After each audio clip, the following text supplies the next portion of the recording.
We've arranged this masterclass for you to gain more skills and understanding on Linux. And it's 8:10. We are going to start. And I'm going to introduce our instructor today. His name is Nemuel. He's a seasoned uh, security researcher and software engineer. So I'd like for us to welcome him with emojis, clapping emojis as we begin. Thank you. Okay, hello guys. Good evening. Good evening, Nemuel. Okay, so I hope you can hear my voice clearly. Yes, we can hear you. Okay, let me share my screen.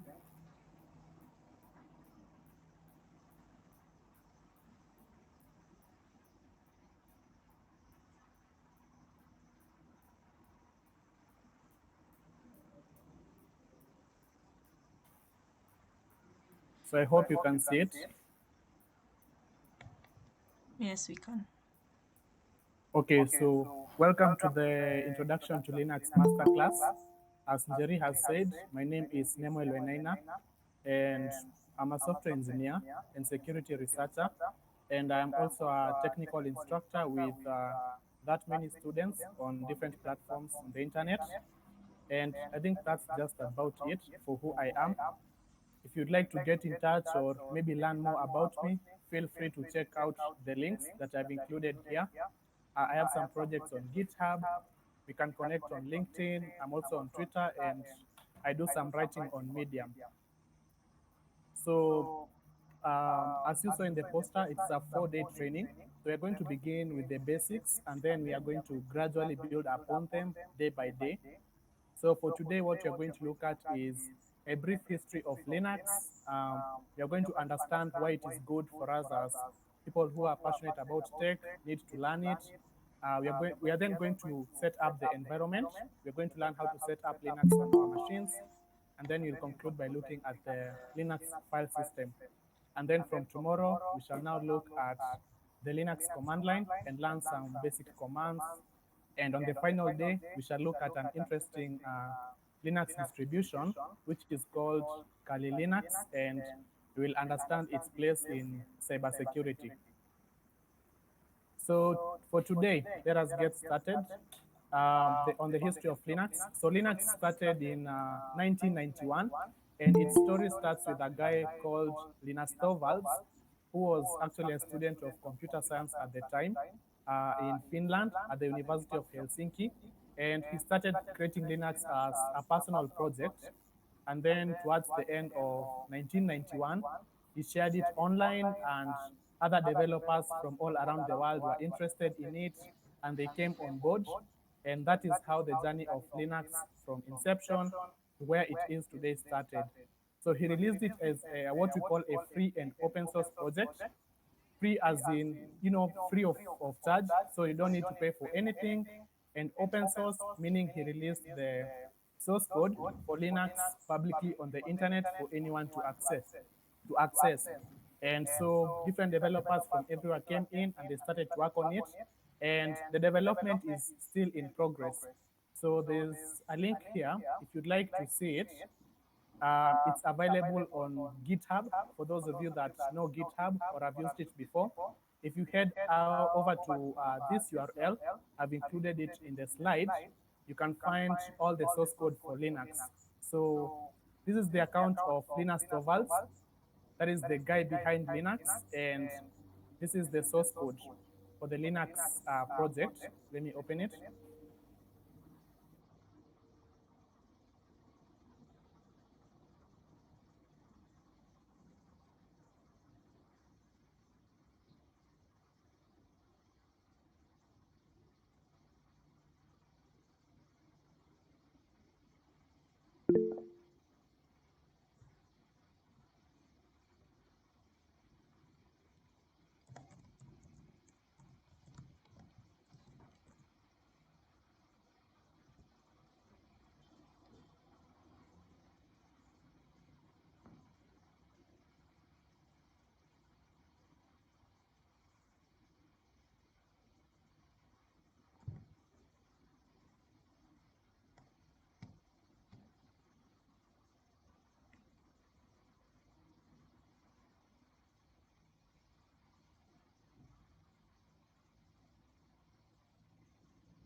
Let's give Nemuel a few minutes before he comes back.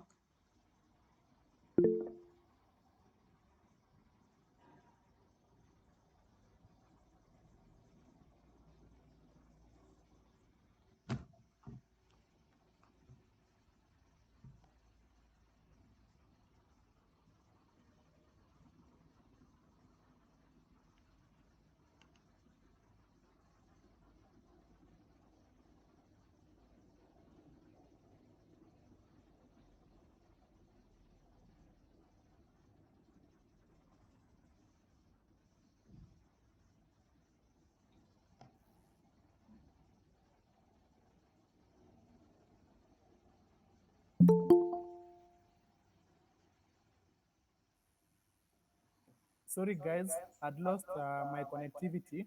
Let me share my screen again. I hope you can hear me now. Yeah, we can hear you.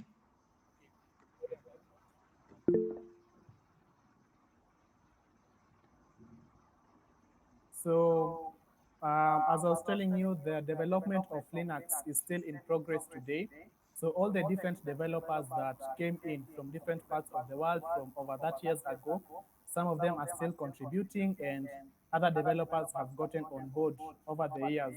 And I was at a point where I was showing you the project, the Linux project. As I said, it's available on GitHub. Um, this is the account for the guy behind it, Linus Torvalds. So he started it in while in campus, and the project is still up and running. Let me open it. So this is the project. He wrote it in C, and as you can see, it has a lot of developers. So over 15,000 different developers from all around the world are contributing to it. Okay. So, as you might expect, with this adoption and with this appreciation by developers from all around the world, came its adoption into different kinds of systems that are used by people in everyday life. So, I'd like us to look at the industries or the areas where Linux is used today. And here we have a few examples. So, Linux is used in desktop systems, that is the operating systems. And some examples are Ubuntu, which is what I am using, if you can see. There is Fedora, and there is Kali Linux, which is what we shall be using for the demonstrations. Linux is also used in servers. Popular examples of server operating systems are CentOS and Ubuntu Server. So the guys behind Ubuntu have also created a variant of it that is used on servers. And another one that I think we can all relate to is mobile devices.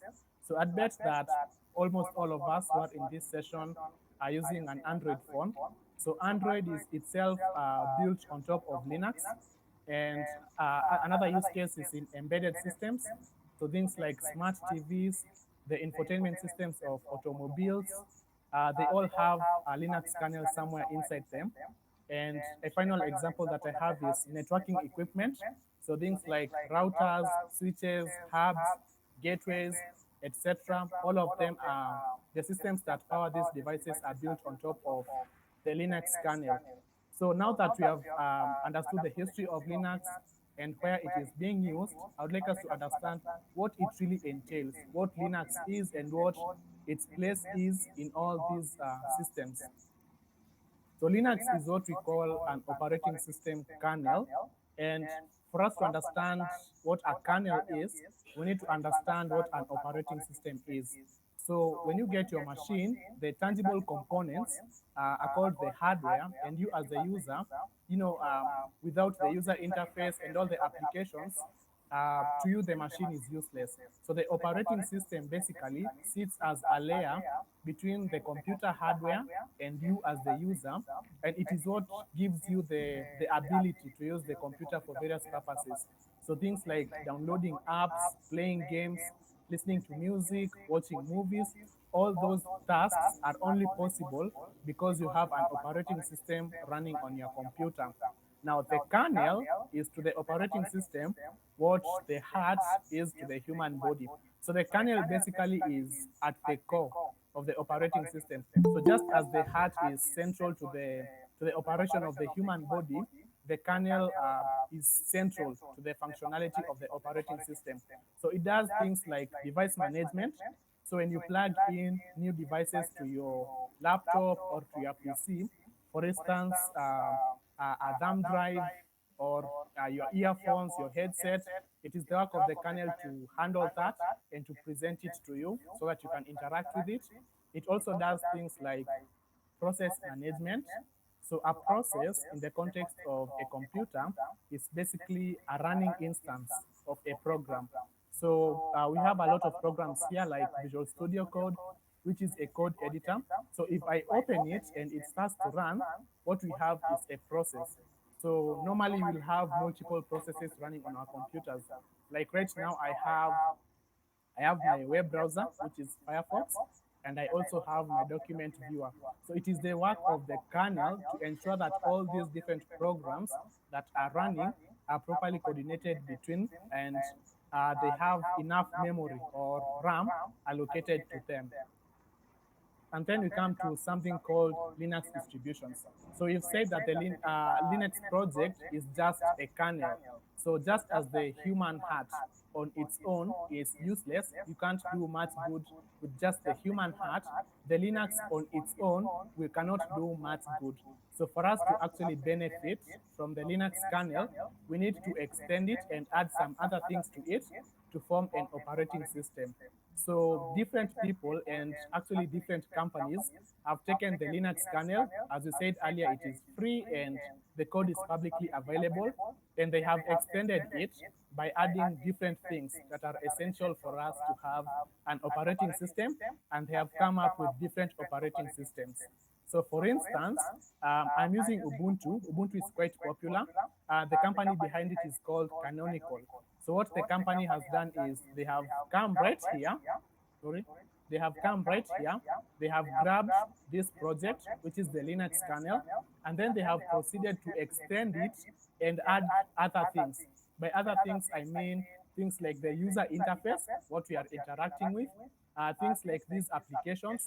So Firefox, the terminal, the Chrome web browser, the calculator, the music player, etc., to form the Ubuntu operating system, and then they ship that to us, the users. Let me close this.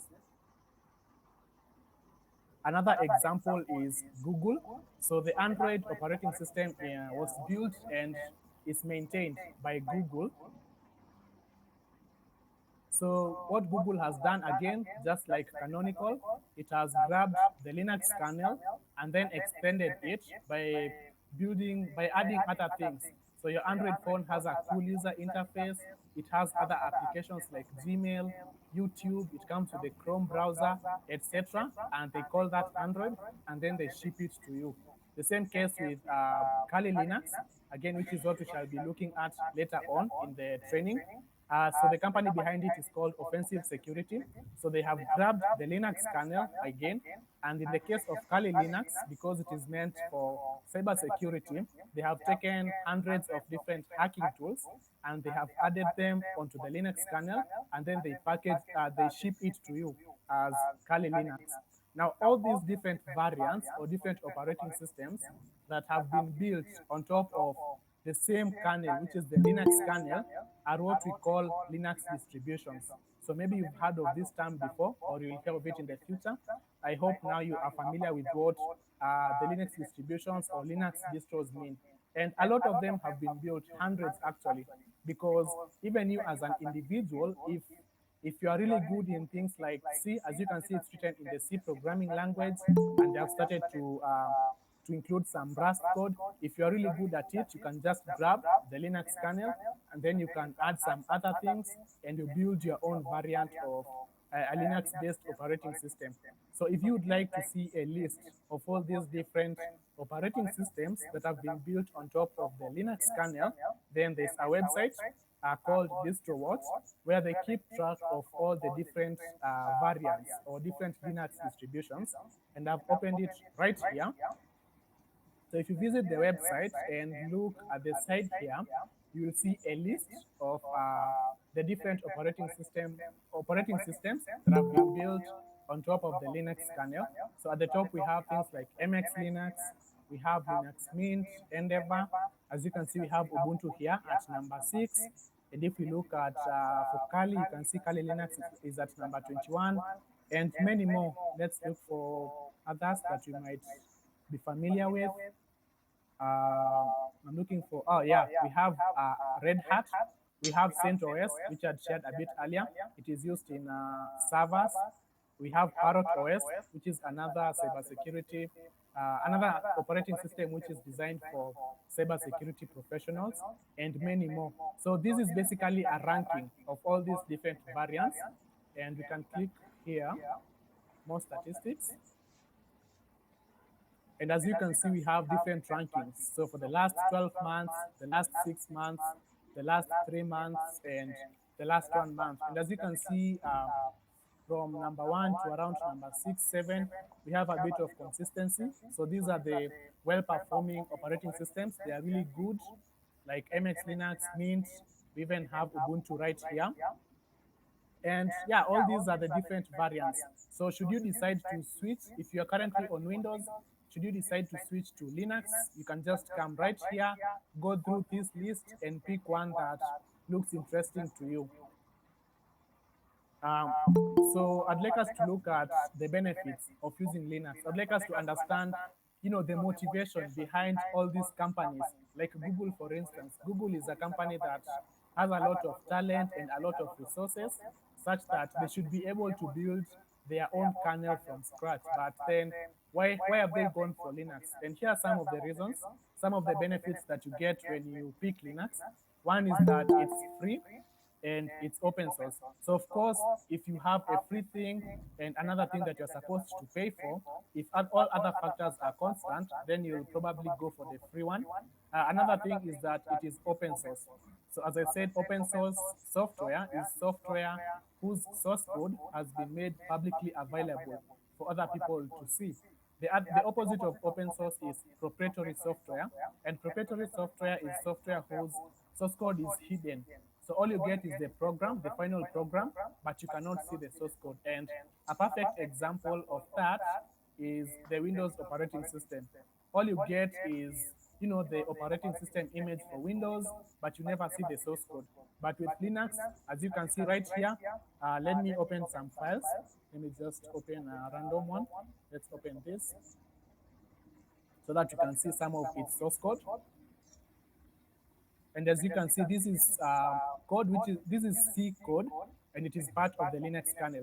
So all its source code is publicly available for anyone to see, to use, to modify, or do whatever they want with it. So that is the meaning of open source software. Another thing is stability and reliability. So as I had mentioned earlier, a lot of developers from all around the world have come together to contribute. And we saw the number here. Let me go back. We have the number here. It is over 15,000 different contributors. And all these people are really talented and they are committed to the work. And so the result of a lot of different talented people working on one project is a stable project, a stable product, and a reliable one. Another thing is performance. So of course, once again, all these people are really good at their work and they build something that is performant. And if you actually look at where Linux started, some of the things that motivated Linus Torvalds to build Linux as a personal project on the side was because he wanted to improve upon some of the systems that were there at that time. And some of the factors that he considered were things like performance. The other reason is, or the other benefit that you get is community support. So Linux has been adopted by a lot of people. And as you can see right here, it is used in a lot of systems that we interact with daily. So if you face a challenge, it is very easy for you to find a solution to that problem. Probably even some of your close friends are already using Linux and they'll be able to help you. Again, there's a lot of people who are working on it, and it is very easy for you to find an answer to whichever problem you may encounter. Another thing is security. So by exposing the source code, by having this source code publicly available on the internet, different people from all around the world get to review the code. And if there are any bugs or any errors, it will be easy for them to be spotted. Try to compare this with something like Microsoft Windows. So as I've mentioned, Microsoft Windows is a proprietary system. So their source code is concealed. And that means that the only people that can read its source code and the only people that can spot bugs or errors in the source code are the software engineers working at Microsoft. And that's a very limited pool or a limited number of people as compared to the people who are looking at and reviewing the code for Linux. So that basically means Linux will be more secure as compared to other systems whose source code is concealed. And of course, there's several other reasons. Um, Now that we have a bit of background on Linux, I'd like us to understand how we can set it up. I'd expect a majority of us to probably be using Windows, and I think I can hear from you. Maybe I don't know how we can have a poll, but I'd like to see how many of you have maybe interacted with or used Linux before. Maybe you can raise up your hands if you've used Linux before or if you are using it right now.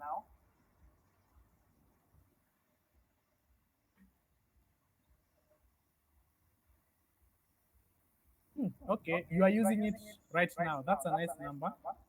What about the rest? Okay, you can lower your hands. You can lower your hands. Okay, how about those that are using Windows? I'd like to see those that are using Windows.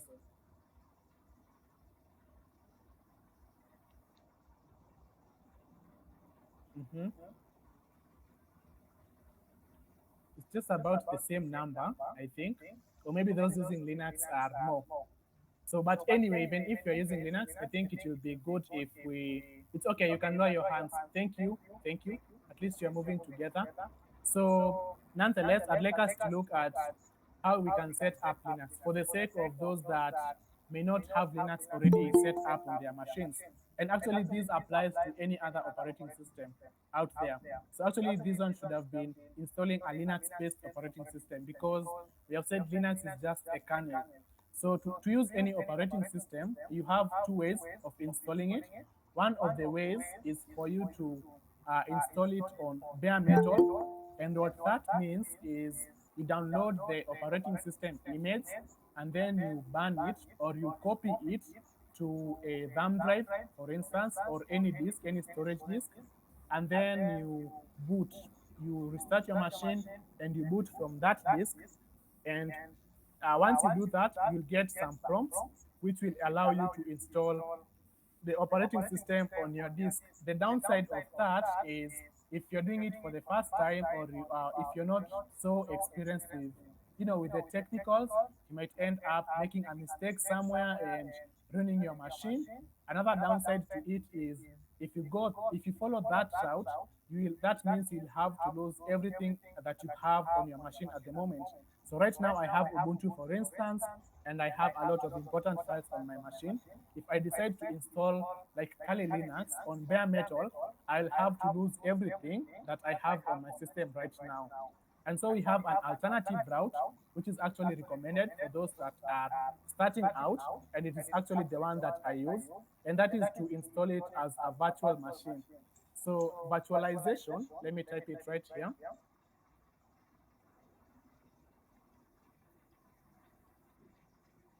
Virtualization is it's an entire concept on its own. It's an entire topic on its own. But virtualization, the basic definition of virtualization is a technology that allows us or enables us to run two or more systems on the same hardware, sharing the same resources at the same time. At the same time is a really important part here. So virtualization again is a technology that allows us to set up and run two or more different operating systems on the same hardware. So you can use them at the same time and they share the same underlying resources. Another term that is usually confused, or another technique that some people confuse with virtualization, is dual booting. Let me type it. So dual booting means you basically have two different operating systems installed on the same disk. And when you reboot your machine, when you start your machine, before you even get to the login screen, you are presented with a screen where you choose the operating system that you use. So in that case, if you've noticed, there's no way for you to use both operating systems at the same time. And so dual booting is not to be confused with virtualization. Now, focusing on virtualization, there is two different kinds of virtualization. There is one we call type 1 and type 2 virtualization, but I'm not going to go deep into it. That's an entire topic on its own. And what we are going to be doing right here is a type 2 virtualization. So in type 1 virtualization, we install what we call the virtualization software on top of the hardware. So we said an operating system sits between the computer hardware and you, the user. But when we decide to use type 1 virtualization, we install a virtualization software directly on top of the hardware. So the same way we would install an operating system on bare metal is the same way we will install a virtualization software on bare metal. And then on top of that virtualization software, we can have two or more different operating systems. That is not commonly used by individuals like you and me. You will find that in news in things like data centers. So most of you are students in NEOWEN. So if you follow up on the implementation of the data center there, for instance, you will find that on top of their hardware, they have a virtualization software. And then on top of that virtualization software, they have the different operating systems that they use to serve the different websites that you use, like the SMIS portal and other websites for the university. Type 2 virtualization, on the other hand, in, involves you actually having an operating system first on bare metal, which is what I have right now. And that operating system that we have on bare metal is called the host operating system. So in my case, the host operating system is Ubuntu. As you can see, I'm using Ubuntu. And then now on top of the host operating system, we install the virtualization software. So we run it as like any other application. So the same way you would install and run video games on your machine is the same way you are going to download and install the virtualization software on top of your host machine. And I already have it right here. It's called VirtualBox. And then within VirtualBox now, you'll be able to set up and use any number of operating systems that you want, depending on the amount of resources that your machine has, the RAM, the storage, etc. So we are going to use type 2 virtualization. And before I move on, I think I've spoken a lot, and some of you might have some questions already by now. So I'm going to give you a chance to ask any questions or seek clarification on anything that you may not have understood up until now. If you have a question, please just raise your hand, and then you can unmute and ask.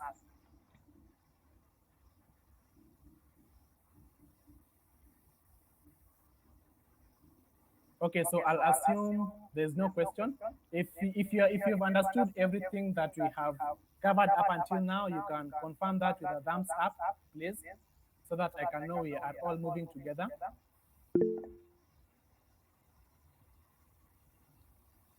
Okay, thank you. I can see Ridwan has a question. Okay, go on. You can unmute and ask your question. Hi. Hello. I just got in when you were talking about the bare metal parts. So I have a MacBook and I was trying to do bare metal with MacBook and Windows, and apparently it's the process was not only difficult but downright impossible. Is it possible to have bare metal in a MacBook with an M machine, like with an M processor? Okay, thank you. I'm not really sure about that, but that is a common problem with MacBooks. So if you've taken time to follow Apple and their market practices, you'll notice that whenever they build their products, they try as much as possible to make it hard for you to bring on other things. So a very good example is the iPhone. they have strict restrictions such that you cannot get, your Apple applications or your mobile apps from anywhere besides the App Store. And the same thing comes to the MacBook or the desktop Apple computers. You will find that they impose a lot of restrictions to keep you from bringing on other things. And the excuse they give for that is mainly security, which I understand. But again, I believe it's not impossible. Probably, if you take time and look it up online, look for some resources, you'll find some people that have been able to crack it. But that's a common problem with Apple-based systems. I hope that answers your question, or at least helps. Yeah, yeah. Well, it does, but the thing is, when you're trying to use it in a virtual box like VMware or VirtualBox for Windows, you may get it, and there's also Parallels, which also offers a Windows version for MacBook. But the problem then comes, unless you go buy an Intel MacBook, you just can't do it. I've checked some Reddit pages, and no one has been able to crack it. And I have tried a bit. Yeah, I've also tried, and then I lost everything. Had to reboot the entire machine. But it's okay. It was a character development issue. Yeah, actually, we learn by making mistakes. In fact, actually, in my journey of using Linux, and I'd expect a lot of you that have been using Linux to have been through this, at some point you'll find you've tried out something which I'd call quote unquote stupid, and you end up deleting important files, and you end up not being able to start your machine. So on the question of Apple, I can see Jeremy has said something here. M series can only run Windows as a virtual machine, and only Intel-based Macs can. So I hope maybe Ritwan can relate to this and get something out of it. Thanks, Jeremy. Atunga has a question. Is it possible to have Windows and Linux on the same laptop and can switch freely? Yeah, sure, you can do that. Actually, it's what we have right here. So you can do that via dual booting, whereby you start by installing Windows. So if you have Windows as your host operating system, you can proceed to burn Linux onto a removable disk, and then boot your machine from the disk. And once you do that, once it notices you have another machine, you will have the option to install them side by side. That is what we call dual booting. So it is possible.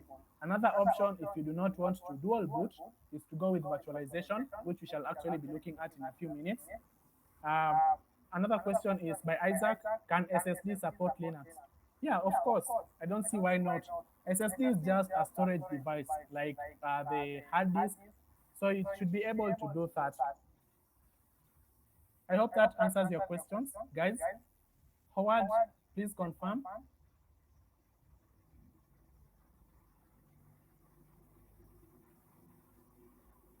Is Howard there? Atunga Howard. Okay, okay. Isaac, I hope I've answered your question. Okay, I can see Jeremy has mentioned has mentioned something else, WSL. So WSL is short for those who may not know it, WSL is short for Windows Subsystem for Linux. And it is a feature that was introduced. I'm not sure about the version, I think Windows 10. And it was basically an attempt by Microsoft to try and retain some users within Windows. So Linux has been growing in popularity a lot to a point of rivaling or offering really good competition to Microsoft Windows. And so in an attempt to keep users from leaving Windows for Linux-based systems, Microsoft introduced a feature, which is WSL, that allows you to basically have an instance of Linux as an application within Microsoft Windows. So I don't know I don't know if you had a question about it, but I hope those who didn't know about WSL are now familiar with it. Yeah, so feel free to look it up and learn more about it. If there isn't any other question regarding what we've covered so far, I think we can proceed to the actual setup as a virtual machine.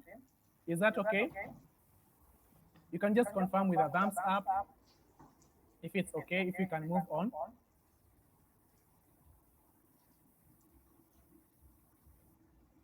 Okay, thank you. So since we are using the second method, as I mentioned, we are going to go with type 2 virtualization. So these are the steps, very simple. The first thing we need to do is to download and install a virtualization software. There's a number of virtualization software or programs out there. We have VirtualBox. There is another one called VMware. Let me just open it right here.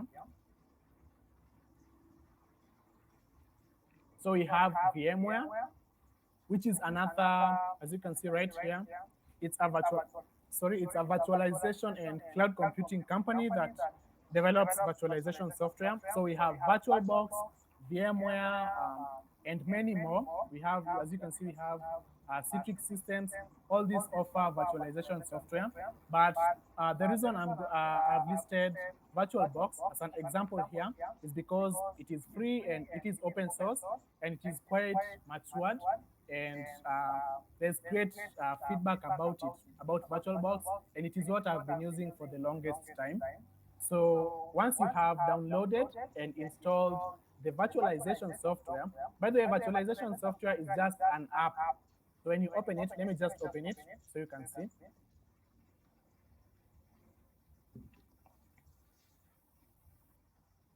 So as you can see, when you open it, it is just an app. This is how it looks like. So I've already created, I already have some virtual machines that I use for my own work, for my own research and projects. Uh, and it allows you to create new instances of operating systems within it. So for instance, here, as you can see, this is a Linux machine that I have, another Linux machine, a Windows machine. So I'm on Ubuntu, but I can still use Windows from within my Linux machine. Another Linux machine, Windows, and Windows. So a virtualization software is just an application like any other. Once you have that, you now need to get the OS installation file. So this is usually an ISO file. This is the type, the file type for the operating system image. And once you have these two, once you've downloaded and installed the virtualization software and gotten the OS installation file, all you need to do now is come to your virtualization software, click on the new button, and then start the process of setting up your operating system. It's that simple, okay? So I have some links right here. I hope to share the slides with you so that you can do it on your own. So this is the URL to download to where we have the downloads for VirtualBox, and I've already opened it right here. I've already opened it right here. Let me close this one. I don't think we're using it. So if you visit that URL, you'll find the binaries or the executables for VirtualBox. And when you get here, you simply select a version that matches with your host operating system. Again, the host operating system is what you are using now before you add the virtual machines. So if you're currently on a Windows machine, then you simply come here, click on that, and as you can see at the bottom, here, we have a .exe. So if you download that, you'll get a Windows executable. If you are on Mac, then you download the version for Mac. If you are on Linux, like myself, then you simply head over there. If you are on Solaris and other variants of it, you simply download those ones. So once you have downloaded it and installed it, and you open it, you'll get to a place like this. And the next step is to get the operating system image. And as I said earlier, we are going to be using Kali Linux. So again, I have included the link to get a Kali Linux machine, and I have it open right here. So as you can see, we have the installer images, and there's different installer images, by the way. As I said earlier, you can install it on bare metal or as a virtual machine. And what the company behind Kali Linux have done, they have released two different versions. So if you want to install it on bare metal and replace your host operating system, you'll simply come here and download this one, 3.8 gigs. You can even download it for Apple Silicon or for that 2-bit machines or 64-bit. And most machines nowadays are 64-bit machines. And if you want to use it within a virtual machine, then you simply head over to this section. And as you can see here, we have different downloads for different virtualization software. So by the way, this is a nice place for you to see the different virtualization softwares that we have out there. We have VMware, which I mentioned earlier. We have VirtualBox, which is what we are going to be using. We have Hyper-V, and we have QEMU, which is a lightweight virtualization software. And we have the weekly versions, which are frequently updated. So depending on the virtualization software that you are using, you just click on the download button and the download will start. Again, by the way, these files are really massive, but of course not as massive as Windows operating systems. This is 2.9 gigabytes. I've already downloaded it, so of course, if I start right now, it is going to take a lot of time. So you can take your time afterwards and download it, but I have already downloaded it for illustration purposes. And once you have the tool, the next step now is to set it up, to set up operating system on the virtual machine, on the virtualization software. So I'm going to go to my desktop, and as you can see, I have it right here. And even from the icon, and even if you look at the properties, let me open the properties. You can see it is a 7-zip archive. So an archive file is basically a compressed file. So if we decompress or unzip this file, it will be really big, like tens of gigabytes. But what they have done to make it easier for us to download it, they have compressed it to 3.1 gigs. And so for us to be able to use it now, we have to decompress it. So once you have downloaded it, you just right click. Let me just open it actually. As you can see, actually it's 14 gigabytes. And once you have that, let me open it in files. You just right click on it and you are going to extract. So you have the option to extract. You can do extract to, and then you select the folder. Again, I have already done that. I have already created a folder where we're going to extract it. And then if you click on select, it will start the process of extracting. It's a lot of files and it takes several minutes. So I've already done that ahead of time and I'm not going to do it again. And once you are done with that process of unzipping or decompressing your operating system image, you will have something like this. These are the two files that you will have, okay? So this one is a VDI, virtual disk image, and we have another one, a VBox file, which is specifically tailored for VirtualBox. So once you have gotten here, once you've already extracted it, the process is very simple, very, very simple. As simple as just double-clicking on it to open it. And as you can see, the machine is smart enough to know that what we have there is a VirtualBox image or a VirtualBox machine, and it will automatically open VirtualBox for you and add it to the list of virtual machines that you have. Now, once you've gotten here, you're pretty much ready. You're set and ready to start using Linux. All you need to do is click on Start, and your operating system will start. But before we do that, there's something that I would like us to look at. Let me close the other window of VirtualBox so that we have one. There's something else that I would like us to note. Normally, if this is the case of Kali Linux, but if we decide to download something like Ubuntu, let me head over to ubuntu.com.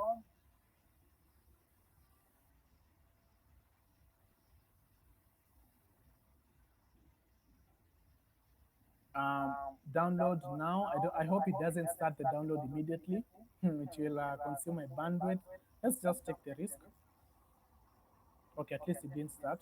We're actually supposed to fill some form. Let's go back.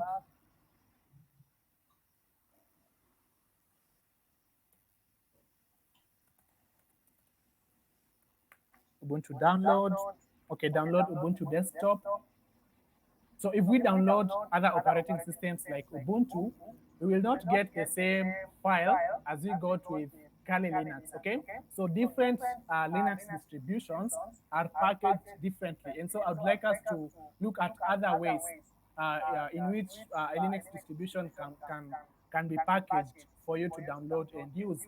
So one of the ways is as a compressed file, and you've seen how to use it. Another case is whereby the file will be an ISO file. So for instance, if it is Ubuntu, you'll get an ubuntu.iso. Let me go back to my browser.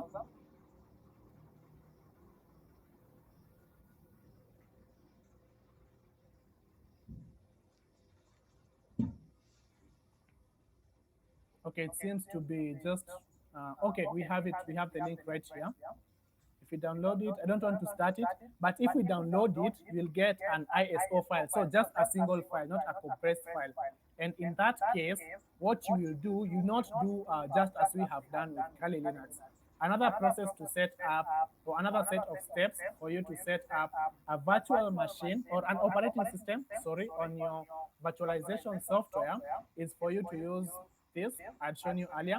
Just click on new, and then you can give it a name like Kali Linux, version 2, and then you can click on next. As you can see, it automatically detects it's a Linux machine, and then you proceed to click on next. It will ask you for the amount of RAM you want to allocate. I have 8 gigs of RAM at the moment, so if you feel you can allocate more to your virtual machine, feel free to adjust it right here.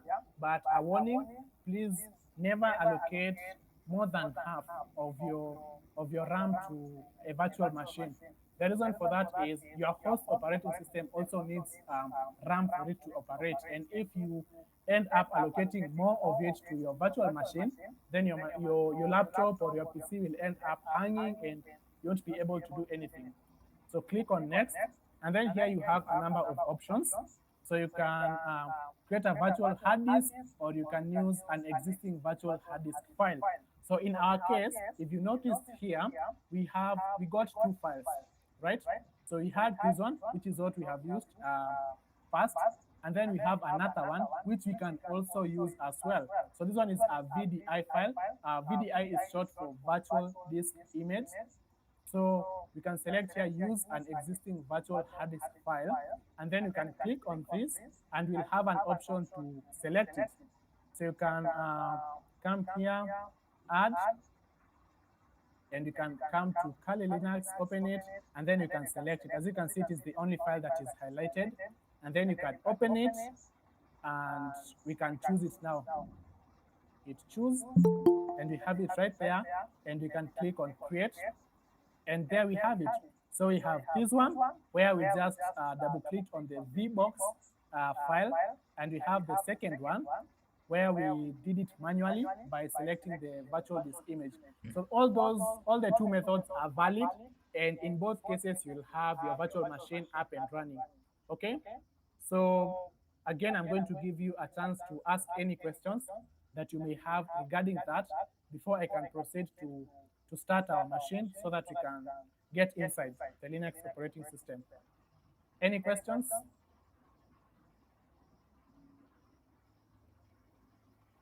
If you have a question, just raise up your hand like before.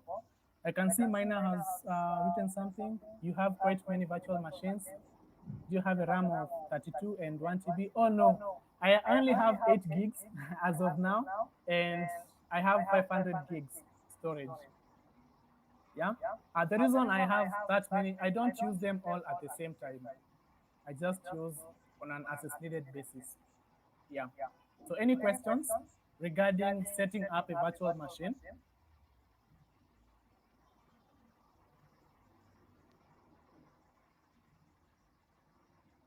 Okay, no one has raised up their hand. So I assume we are all cool.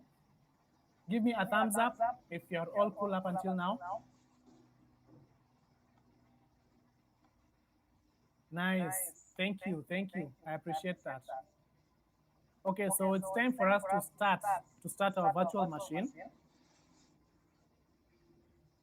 So I'm going to go back. Let me even close this. We don't need it anymore. Let me go back right here. I'm going to use this one. And actually, before we start it, I'd like us to look at something right here. We have this settings button. I'm going to click on it. and you get this window where we can adjust a lot of settings for our virtual machine.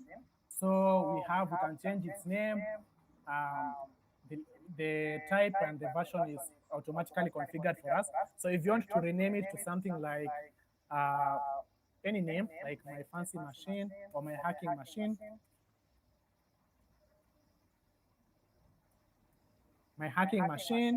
you can do that, click on OK. Let's go back. So as you can see, the name has changed to my hacking machine. You can change other things like the clipboard. If you want to be able to copy and paste things between your host operating system and the virtual machine. Um, the description, we have a brief description.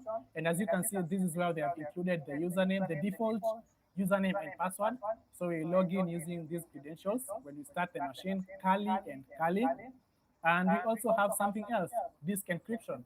So if you are security conscious, you even want to encrypt your virtual machines, you can just come right here, toggle this on, and you can provide a password. So like I've encrypted my host machine. If I also want to encrypt my virtual machine, if for instance you're doing something fishy or you just don't like people being able to peek into what you're doing, you can encrypt your virtual machine as well. Other things that we can change, the RAM. Again, we have an option to adjust the RAM right here. By default, it has 2 GB.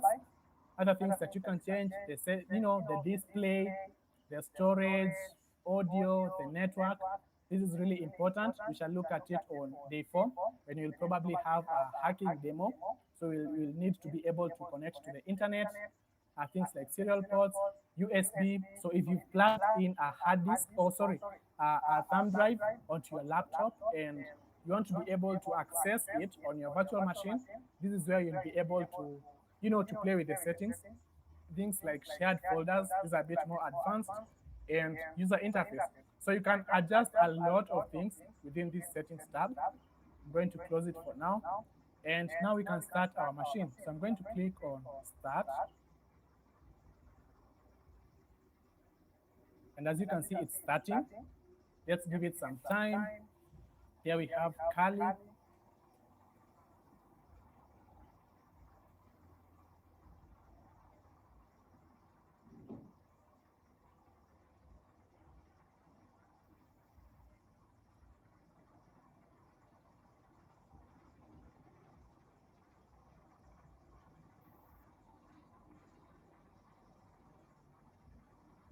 Let's give it some more time. It takes time to load.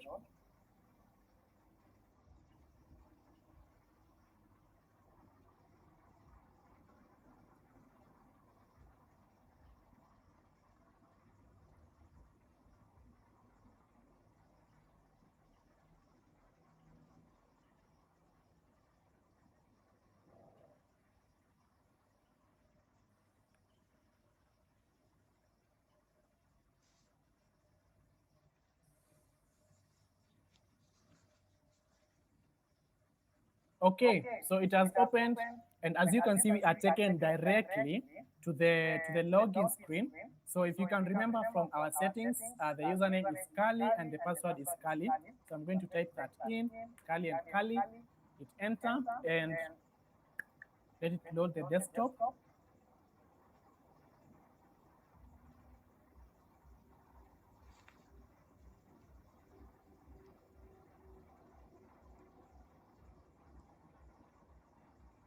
Okay, there we have it. Let me close this, let me close that.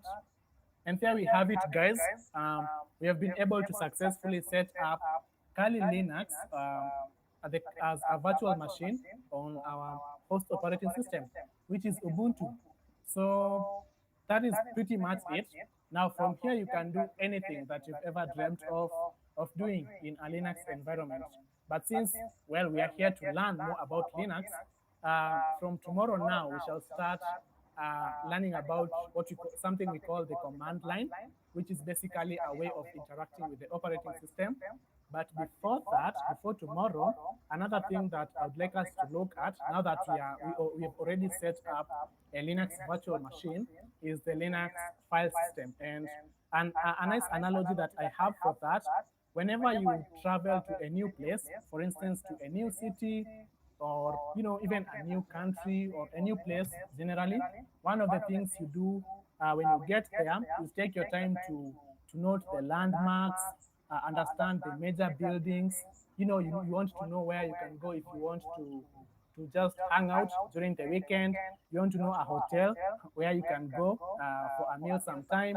You want to know maybe some tourist attraction sites, etc. So basically, it's good for us to know the landmarks when we move to a new place. So in the case of Linux, now that we are starting out, I think it is really important for us to start by understanding the Linux file system. So the Linux file system is basically the structure of how files are organized on Linux-based systems. So I have it right here. I've summarized it in an easy to understand manner. So at the top of the Linux file system, we have the root directory, which is denoted by /f/, and this is where every, this is where all the file paths start. So if you're coming from Windows, then you're probably familiar with things like, let me type it right here. If you're coming from Windows, you're probably familiar with things like these, Namewell, desktop, something like that. If you're coming from Windows, this is what you typically see. So at the very top on Windows, you have a letter which denotes the disk. But on Linux, at the very top of the file system, we have just one /, which we call the root directory. This is what we have at the very top. And then under it or beneath it, we now have the other folders. So we have the bin. By the way, another name for folder is directory, and that is what you're going to be using a lot. So when we are on Linux, we don't use the word folder a lot. We use the word directory a lot, as you can see right here. So beneath the root directory, we have some other directories that are there by default. So we have the bin directory, and the bin directory contains essential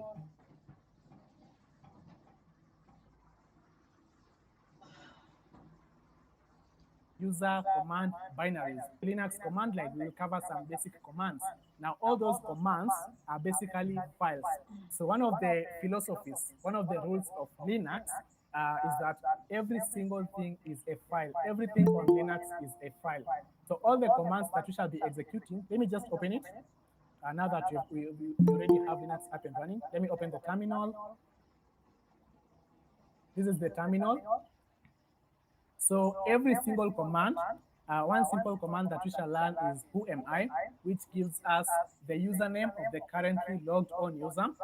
This who am I is a file that is located somewhere within the Linux, within this Linux-based operating system. And when we type in the name who am I, that file gets executed. So let me show you where the file is located. So as you can see, this is the path to that file. Okay, user bin who am I. So the bin directory on Linux contains such binaries. It contains the user command binaries. So all the commands, most of the commands that we shall be executing from tomorrow, that we shall be learning, are located here as files. Another directory is sbin.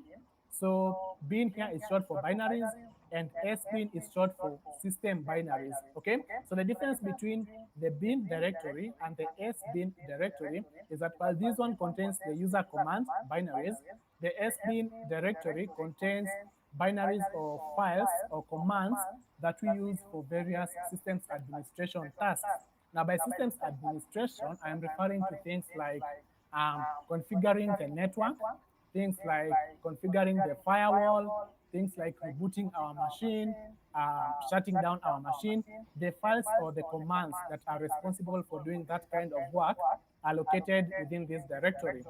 Another one is the boot directory, a really interesting one, and that you should not mess up with.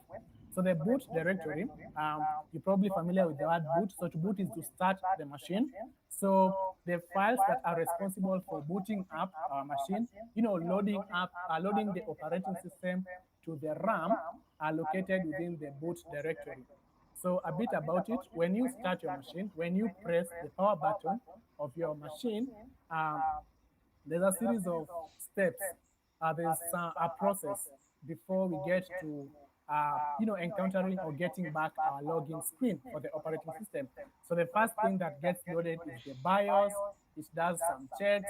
We have the power on self-test, and then the BIOS proceeds to load something known as the bootloader, which is what we have here now. And then the bootloader now does the work of loading the operating system kernel, which is the heart of the operating system, onto the random access memory, which is the RAM, and then we can now interact with the operating system. So if you make the mistake of deleting anything or renaming or tampering with the files in this directory, the next time you restart your machine, when the BIOS loads the bootloader onto the RAM, then it will probably miss some files, or it will not be able to find a file called, for example, ABCD, because you renamed it to EFGH. So these where those files are located, and you don't need to mess up with it. Another directory of interest is the mount directory. So unlike Windows, on Linux, we have something we call a unified directory structure. So on Windows, I've shared a path right here, which is a letter. It starts with a letter, which denotes the disk, and then you have a path to whichever directory or file you want to access within that disk. On Linux, however, the file system remains constant. You see, on Windows, if now that we have this, if we plug in another disk, if we plug in a flash disk, for instance, what you will get is another letter, right? If you're coming from Windows, you can agree with me on that. You'll get another letter like letter D. If you plug in another one, you get letter E, and on and on. And each of those letters, if you open them, you'll get another directory structure within them, which contains the files in that disk. But on Linux, regardless of the number of disks that you plug in, whenever you plug in a removable media, you not get another letter denoting it. What will happen rather is that a new entry will be created within the mount directory. So if I plug in a USB drive that I have called USB 0, for instance, the way to access it, let me get back here. The way to access it on Linux will be /mount / followed by my username, let's say Namewell, followed by the name of the disk, so USB 0. But on Windows, what we have, I don't know where that, okay. So on Windows, what we have is, if I plug in another disk, I will have something like this, right? So you can see the difference. On Windows, you get a new letter representing the disk, but on Linux, it is just added as an entry right here. So if we plug in another disk right here, on Linux, we'll just have the same path, mount, the username, and then it will have something like USB 1, like that. Okay, so I hope that is clear. I think I'm going to give you a chance to ask for any questions, or to ask any questions, or seek any clarification regarding that if you've not understood it. Any questions there?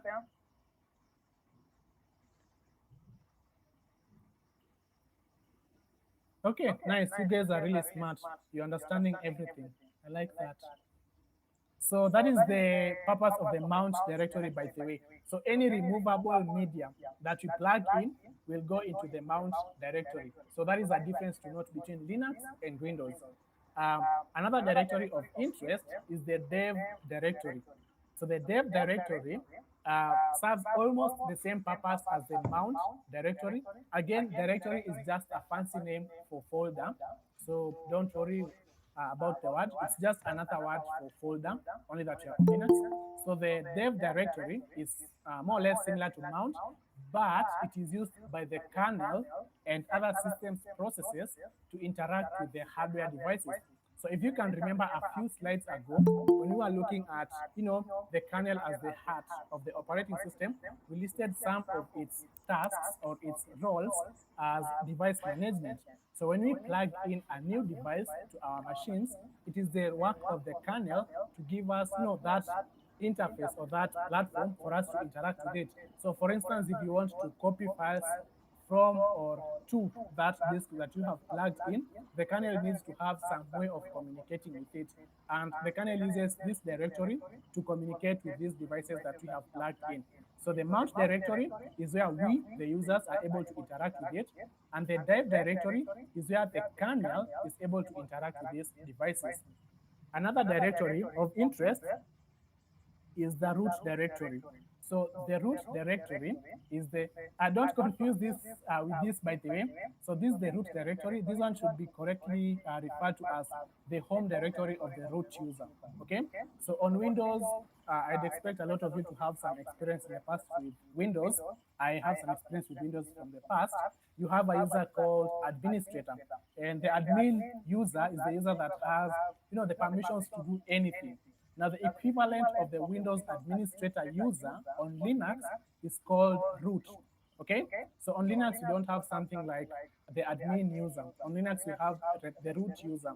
And the root user has their own special home directory whose path is this /root /. So if you want to do some operations as the root user, you want to store some things as the root user, this is where you're going to do that work. Another directory is the home directory.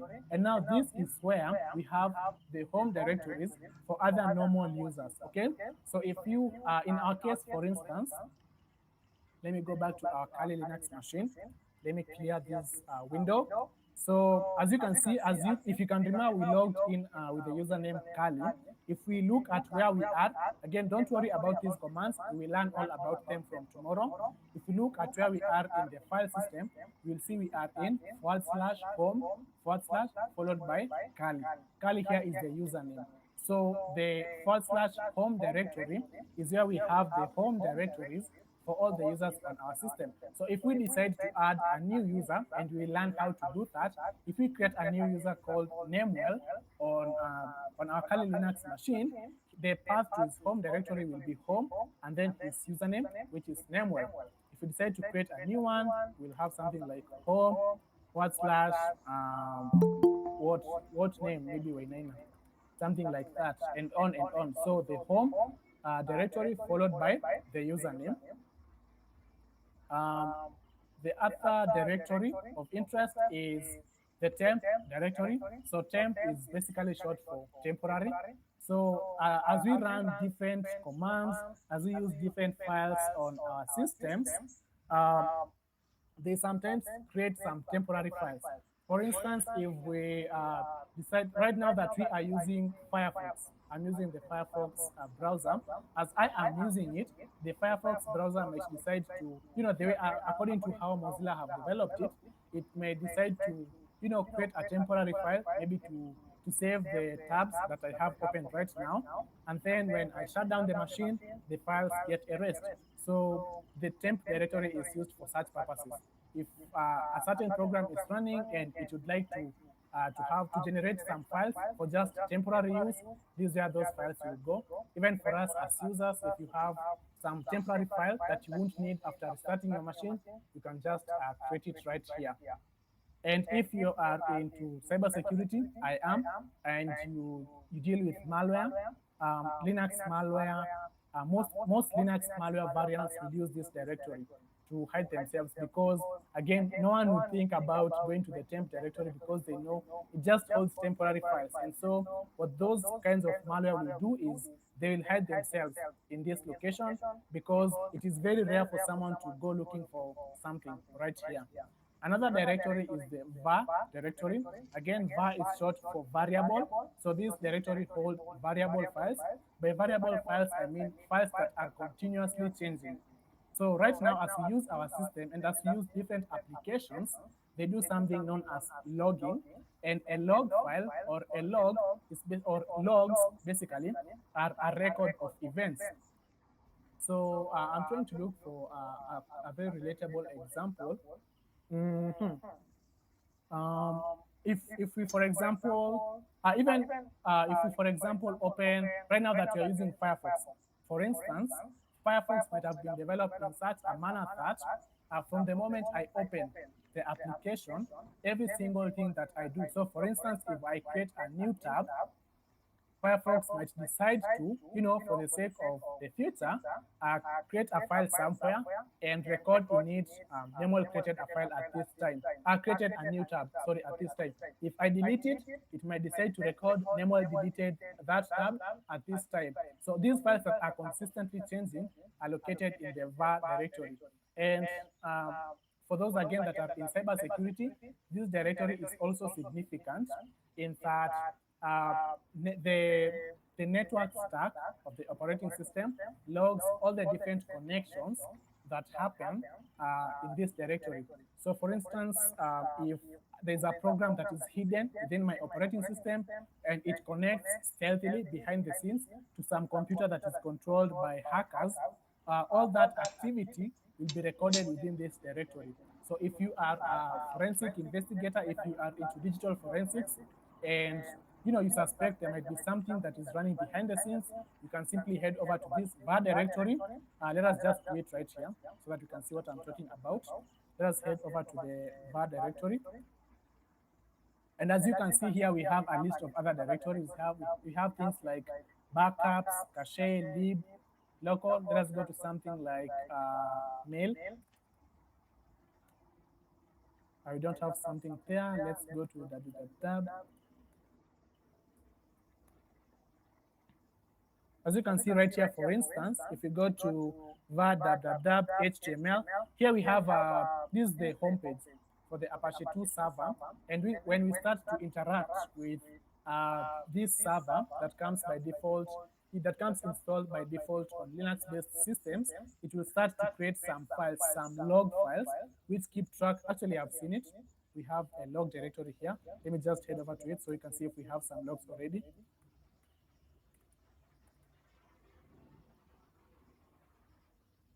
Yeah. So as you can see, we have alternatives.log, we have Apache 2. So if we go to this directory, for instance, you will find all the log files, or basically a record of all events pertaining to this application. If we want to see all the things that have been happening regarding our database, PostgreSQL is a database, you can simply head over to the directory and see all the things that have been happening around that database. If you want to see all the activities around the VPN, you simply head over to the OpenVPN directory, and we can see all the log files or the record of events pertaining to it. And the final directory of interest is the user directory. Now, the user directory holds multi-user utilities and applications. Don't worry about this complex grammar or whatever. In simple terms, if you are from Windows, for instance, whenever you are installing a new application, you likely get the option to install it for myself or install it for all users. I hope you can relate to that. Now, when you install it for all users, that binary will come right here. It will be stored in the user directory. So for instance, in my system right here, I have something like Visual Studio Code. I have the Firefox web browser. So the binaries for something like this, since they are available for all the users that I have created on my laptop, their binaries will be stored in this folder in the user directory. And this is just the bare bones or the minimum directory structure that you will find on any Linux-based system. So that means that, as you switch between different Linux distributions, you will find either more or less of these directories. Let us try to see what we have on our Kali Linux machine. So I'm going to go back to my home, I'm actually going to go to the root directory. And as you can see right here, we can recognize the bin directory. We have that right here. We have the boot directory, which we have looked at. We have the dev directory. We have the etc directory. I don't know if we've included that. Okay, we didn't include that. The etc directory contains configuration files. We'll talk more about that in upcoming sessions. We have home directory, which we have talked about. We have some other interesting files right here. We have another one, the lib directory. We have the media directory, which we've looked at. We have the root directory, which is the home directory for the root user. We have sbin, which we have covered. We have temp that we have covered, USR or user that we have covered, and var that we have covered. So as you can see, we have those bare minimums that we have covered, and then we have others. So we have VM Linux, we have lost and found, we have opt, MNT, run. So different Linux distributions will have different variants. They may have more or less of these directories that we've talked about. Again, are there any questions up until that point?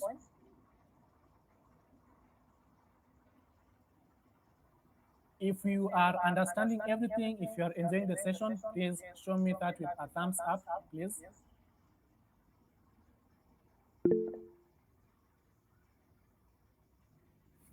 Thank you. Hi.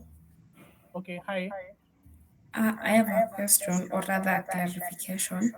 Okay. If maybe you can help. Out of all the Linux distribution, Mhm. which flavor will you like recommend for a starter, depending now on the functionality of the enemy Okay. directories? Okay. Were you there when we looked at the different Linux distributions? No. I joined later. Okay, let me just open DistroWatch. DistroWatch, for those that maybe joined later, is a website that keeps track of the different distributions of Linux that we have out there. So if you're starting out, you can just come right here and you'll be able to see a list of all the different Linux distributions that we have out there. Let it finish loading. Okay, we actually have them here already. So all these are the different Linux distributions. And as we said earlier, they are built by both companies. Both companies built these distributions like Android is built by Google. Ubuntu, which is what I'm using, is built by Canonical. Kali Linux is built by Offensive Security.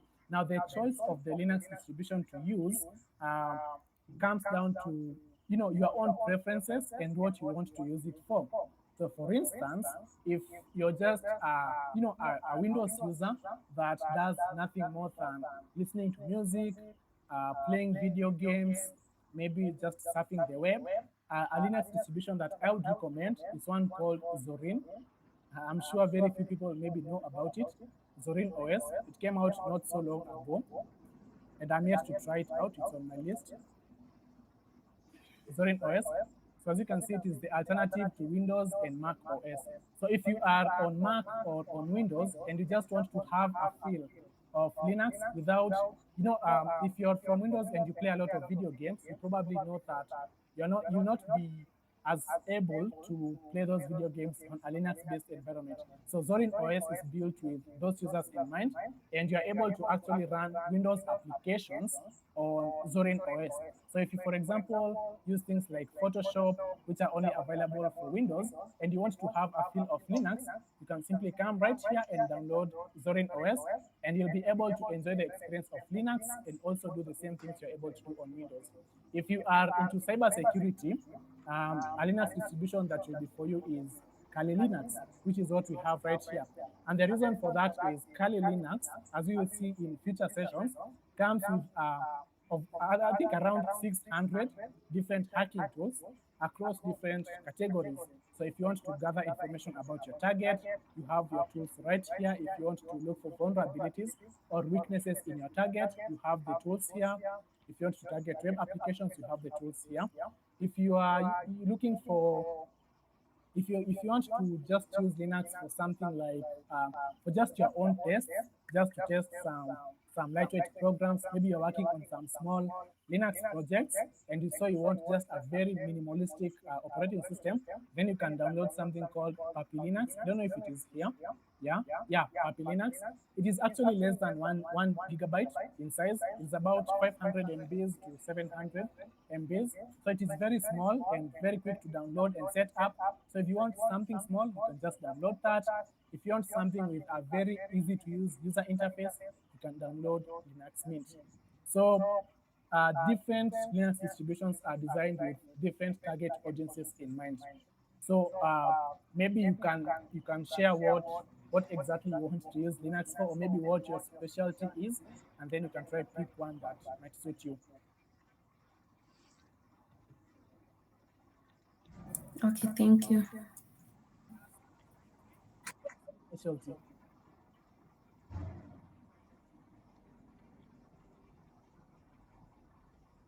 Charity, can you hear me? Yes, can you hear me?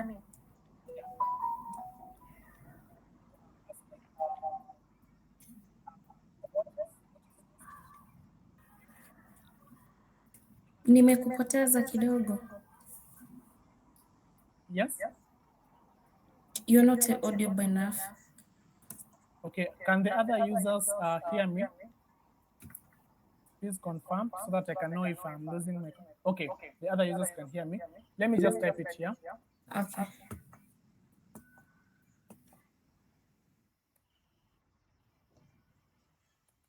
If there's any other person with a question, feel free to raise up your hand and ask so that we can now wind up. I can see our time is just about over.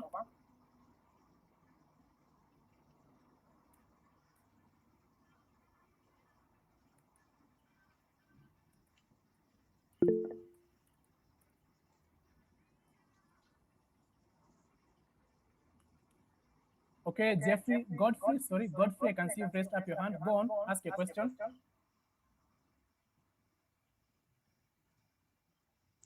Godfrey, you are free to ask the question.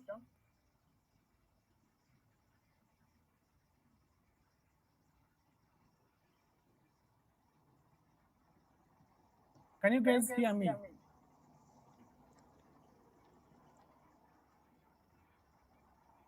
Okay. Okay, Godfrey. Okay, I hope he gets the message, and I hope he hears me and asks his question.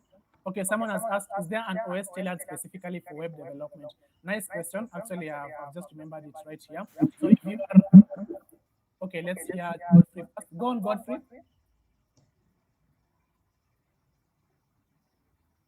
Ask your question, Godfrey.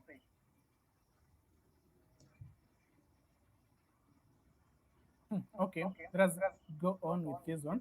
Is there an OS tailored for web development? Yeah, so if you want to use Linux solely for software development, then there is actually a good number of distributions that have been designed specifically for that. One popular one is called Arch Linux. Arch Linux.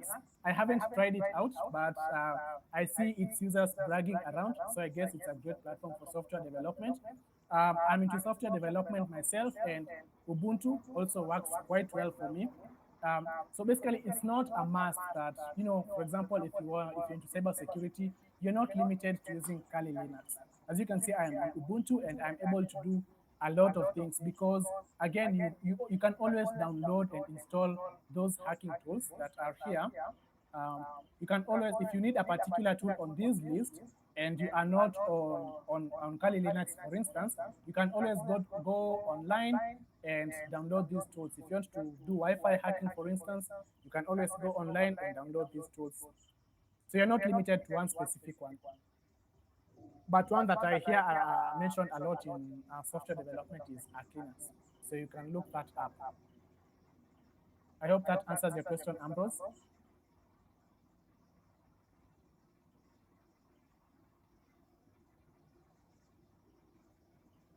Tuko pamoja, mnanisikia? Okay, but you seem too silent. I don't know why.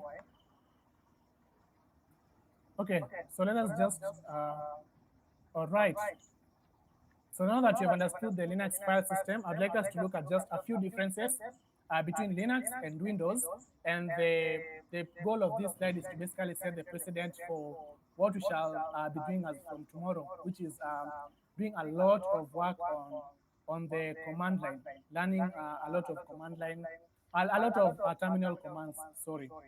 So some of the differences between Linux and Windows is, one, the directory structure for Linux is unified. And I think I already touched on this a few slides back. So on Windows, again, when you plug in new removable media, what you get is a new entry on your file explorer with a letter denoting the new removable media that you have plugged in. But on Linux, if you plug in a new removable media, all that will happen is that a new entry will be created within the mount directory. So that is the reason we are saying on Linux, the directory structure is unified. So when you plug in a new thumb drive, you do not like get a new directory here, / USB 0, USB 1. Another difference is on Linux, we use forward slashes instead of backslashes. So as you can see, the paths for Windows use backslashes, right? But on Linux, this is an invalid character. And so we use the forward slash, as you can see. From the root directory, from the very top of the file system, we use a forward slash, and to separate the different directories, we use the forward slash. Another difference is on Linux, we have case sensitivity. So if you are on Windows and you want to search for, some file that you created, or maybe you have saved your songs in a folder called music. If you're looking for that folder and maybe the folder starts with a capital M, but you decide to start with a small m because you do not have time to press shift or use caps lock, Windows will still give you this directory, music. But on Linux, for you to find something, you have to match its casing. So if on Linux you type in music with a small m, yet the directory starts with a capital M, you will get an error. So that is really important to note. So if, for instance, we are here, if you want to navigate to the home directory, I can simply do CD home, right? And we are in the home directory. As you can see, we are in the home directory. Now let me try to do that again, but I use a capital H. Capital H home. As you can see, I get no such file or directory. But if we are on Windows, it will accept that without any complaints. So on Linux, we have a case sensitivity. Another thing is file extensions. On Windows, the type of file is determined by its extension. So if you want to execute a file, it must have a .exe extension if you're coming from Windows. But on Linux, file extensions do not matter. So the Linux system does not rely on extensions. Unlike Windows, it does not rely on extensions to determine the file type. What Linux relies on instead is something we call metadata, which is usually embedded in files. It's called magic bytes. I don't know if we'll be able to cover that as well in upcoming sessions. And for that reason, we can just create files however we want. We don't need to include extensions. So for instance, if I come right here and just create a new file and I call it my CV, like that, even if I call it .exe, and then I try to determine the kind of file that we have, as you can see, it says empty. But if we are on Windows and we create a file called this.exe, and then we double click on it, Windows will actually try to execute it. So that is another difference. Linux is not so serious about extensions. Another thing is command line adoption. So on Linux, we have a heavy command line adoption, unlike Windows. And there's a number of reasons for that. So the historical context, Windows was built mainly with, creating a nice user experience for the target audience. But Linux, from the creator of Linux, Linus Torvalds, he was a student of computer science. Having a nice graphical user interface was not his goal. His goal was to just improve upon the systems they had at that time, and a lot of them were really hooked to the command line. The graphical user interface came with things like Windows and Mac OS, and so Linux has a heavier command line adoption. And another reason for that is the target audience. So Linux is mainly used by the tech-savvy users like you and me.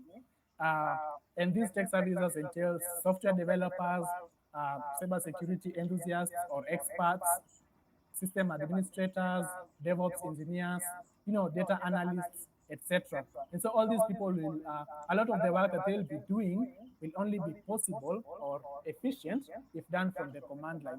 Another difference between Linux and Windows is file permissions enforcement. So if you can remember a few slides back, when you're looking at the perks of Linux, I don't know if you can find it. On the perks of Linux, we had security as one of them. And one of the things that contribute to that is the enforcement of file permissions. So on Linux, any file that you create will be assigned a set of permissions. So permissions, simply put, are what determine what you can do with that file, okay?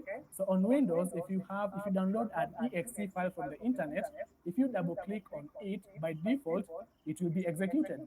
But on Linux, if you download a file from the internet or transfer it from anywhere, by default, Linux will deny it the execute permission. And the reason that is safe is because, we are humans. And sometimes you download malicious files from the internet. So you can download a malicious file and you accidentally click on it. Now, if you are on Windows and you click on it, you've already launched the malware. But if you are on Linux and you click on it, fortunately, it won't start because by default, Linux does not give it the execute permissions. So if you, for example, look at the file that you've created right here, mycv.exe, if we list its permissions, you can see right here, we'll learn more about this. Don't worry, guys. The R is short for read, The W is short for write. So usually have three, R, W, and X. So R is for read, W is for write, and X is for execute. So as you can see by default, for any file that we create, we can only read the file and we can only write to the file. Where we have the execute, we just get a dash. So by default, Linux does not give it the execute permission. That's another really nice feature of Linux. And that is it, guys, for today, for the introduction. I think we have finished on time. We started at 8:10, so we've taken 1 hour 30 minutes. And I'm going to give you guys an opportunity to ask any questions or seek any clarification up until where we've reached. Or even any comments now. We are done with the part for today. So are there any questions, comments, or a need for clarification, please?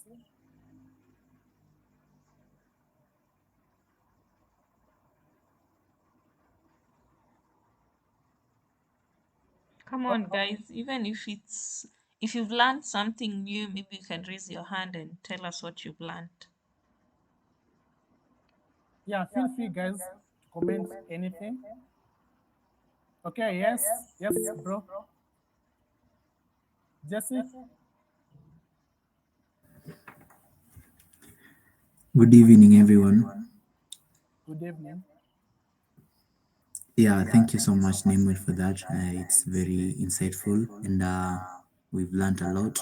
And I really believe my colleagues also captured something from this in the presentations. So thank you for the dedication and the slides and the presentation and all that. Request, can we, maybe for the sake of those who can let, I happen to be one of them, can we get the slide presentation somewhere? Yeah, sure. I'll share them with you. I'll share them in the various groups. I'll also send them to Jerry so that she can help me with distributing them. Yeah, I'll do that. Okay, thank you. Good night, everyone. Good night. Okay, I can see in the comment section we have, did you install the requirements after installing? I don't really understand that. Maybe you can raise up your hand and ask it verbally so that I can get the context of this question. Mina has asked, I hear there's something called Live Kali. What is its difference with others? So, and yeah, thanks for mentioning that. I should probably have included another entry in the, let me go back to my slides. Here, I should probably have included another way to run an operating system, though that is not exactly a way to install an operating system. So if we want to just try out an operating system without really going to the pain of installing it, we have another option, which is to use something called Live USB. So what we do is we install or we burn the operating system onto a thumb drive, and then we restart our machine and boot from that thumb drive, and then we are able to use the operating system from within the thumb drive.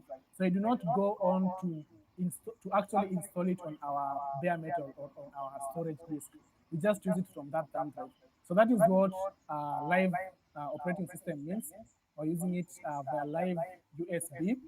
So Live Kali is, let me see if we have that right here. They have included that on their website. So they have not included that.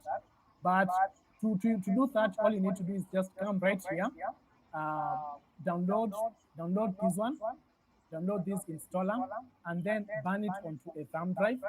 And then once you boot from it, you'll actually get two options.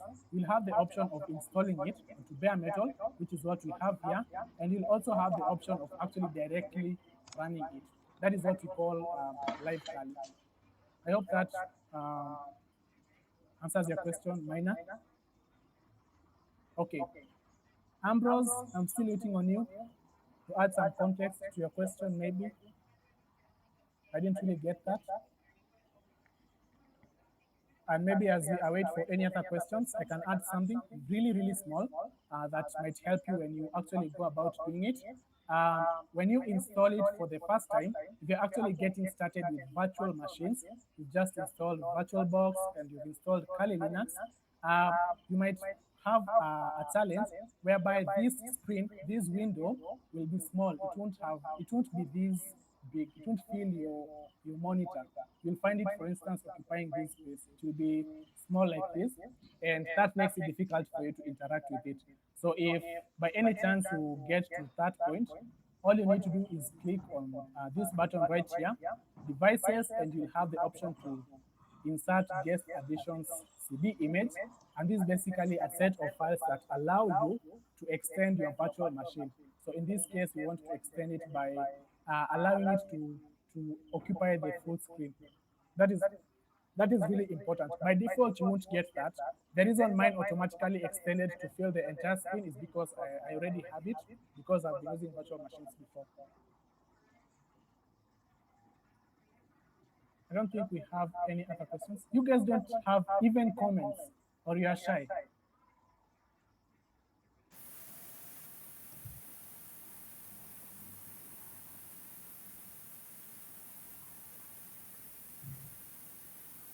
Can we have someone say what they've learned today? Good.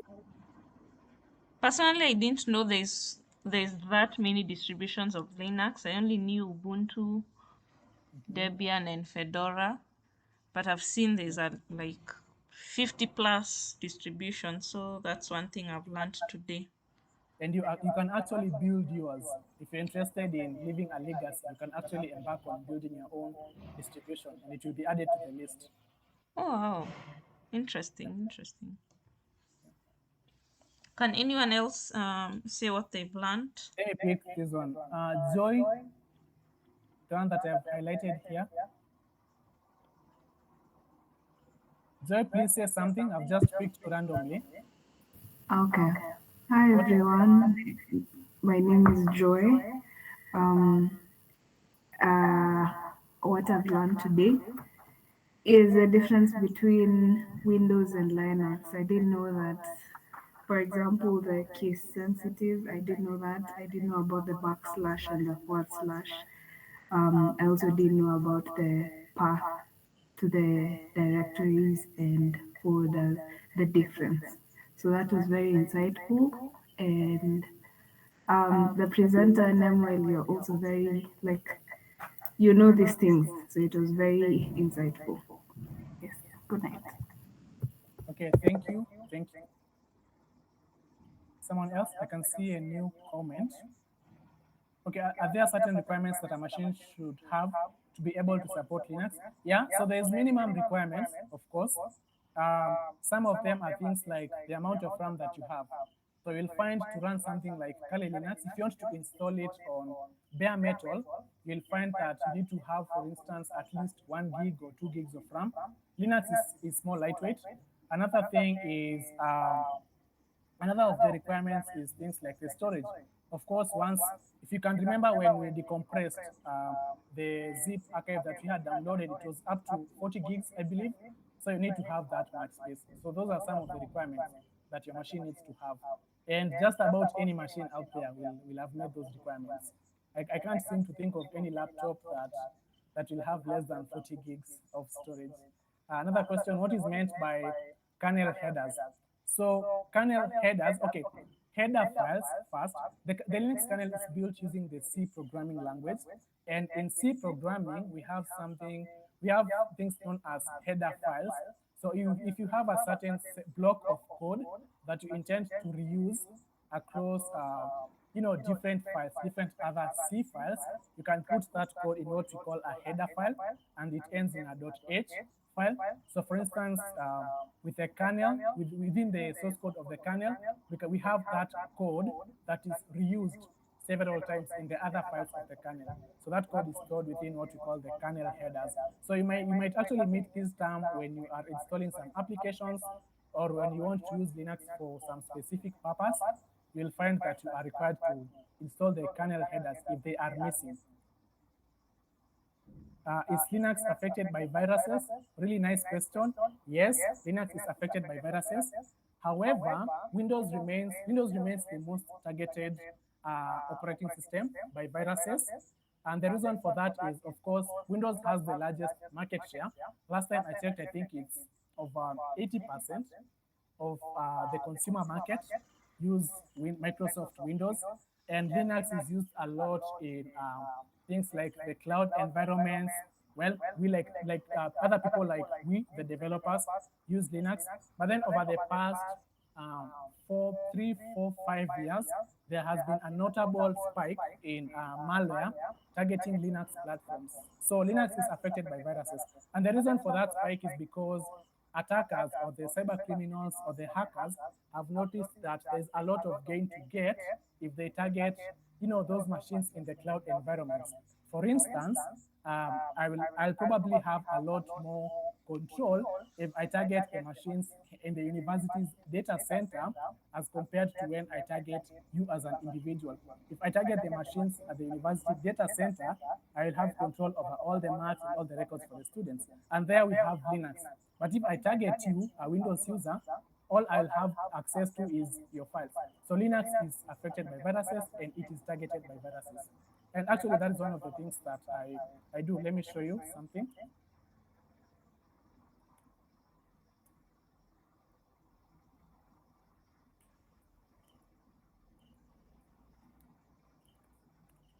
Any questions? Anyone that may have any other question? Yes, Maina, go on. On Twitter, I usually see memes like one dude with a big head with small brain and another one with a small head with big brain. And the argument behind is Linux an OS or a kernel, since Kali uses system calls, unlike for Windows, to communicate directly with the hardware. Yeah, actually, I was hoping to get that meme when I was preparing my slides. I was hoping I'd get that meme. Thank you for bringing it up. So I think by now you guys should be well versed with that, with the answer to that. So Linux is the kernel, and what we have are different Linux distributions. So if someone tells you they are using Linux, what they actually mean is they are using a Linux-based operating system or a Linux distribution. On the concept of system calls, for those that may not understand what system calls are basically functions that are included in the code for the kernel that we users or even other applications on the top layer use or call in order to interact with the kernel underneath. So if we want to, for example, we said the kernel does things like process management. So if we want to actually take control of that process, maybe tweak the kernel to do something differently, then it is those system calls that we use. So I'm not sure if that was phrased as a question or maybe to seek clarification, but I hope by basically making it clear that Linux is a kernel and what we have are Linux-based operating systems or Linux distributions, I think that cleared the air around that. Okay. Ambrose, how to work with USB in Kali, and I think we should be finishing up. I don't want to eat into your time, guys. So I hope this will be the last one. How to work with USB in Kali. I'm actually using the bare metal one. Is there a command for this? How to work with USB in Kali. I don't know if you mean plugging in a USB drive and being able to interact with it from the file system. If that is what you mean, then I wish I had mine right here. I could have illustrated that. Once you plug it in, if you plug in a USB and you are on Linux, just head over to the mount. I think we covered that. Head over to the mount directory. We don't have that. Let me see where we are. Okay. Let me head over to the root directory, and then we can go to mount. Media. Yeah, I think it's media in this case, unless we don't have it. So I think if we plug it in Linux, like I said, different distributions will have different variants of the file system. So I think for this one it will be media. So if you plug it in and you go to media, this is where you'll find it listed, and you'll be able to interact with your removable media from here.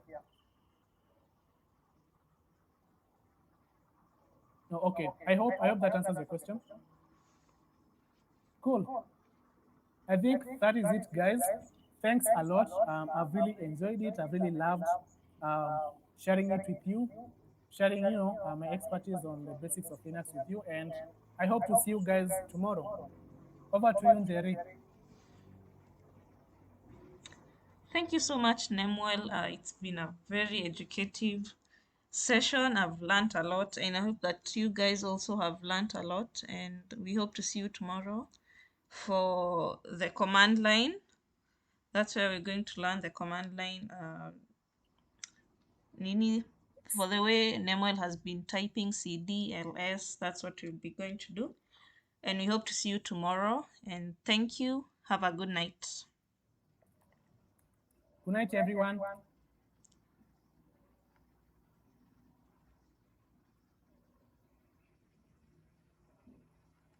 You're free to leave now.